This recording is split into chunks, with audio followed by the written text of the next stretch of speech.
Počeo je da snimate, znači možete sad samo ovdje da priđete. Okej.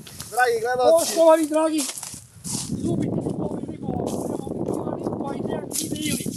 Nova tehnologija čišćenja marela, nema više branja ručno, sve ide mašinom. Tako ovo radi mašine. Sa lakoćom. Sa lakoćom, sa elegancijom, sa stilom, znači prosto.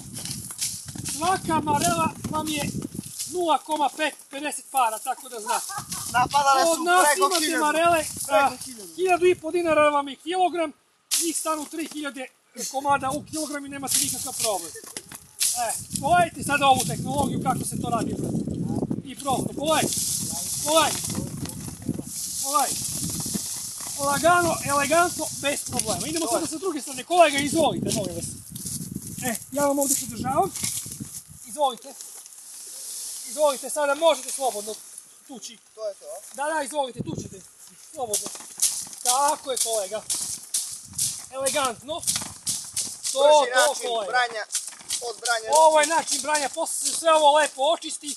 To nije nikakav problem, sad ćete vidjeti kvalitet. Kako se dobije na kraju. Aha, samo malo, to kolega, samo ti tuci. Tuci ga kolega, dozvoli ovamo. Dozvoli. Hvala najlepše. Sad nećemo tako, nego ćemo, samo vi snimajte. Sad ćemo ovako, evo pogledajte. Pogledajte sada ovo. Nema tu neke veće tehnologije. Ovo se zove čistač i marela. Pozovite nas, sve ćemo da vam očistimo marele. Znači to je to, samo malo. Dođite molim vas da vidite kvalitet kakav dobijete.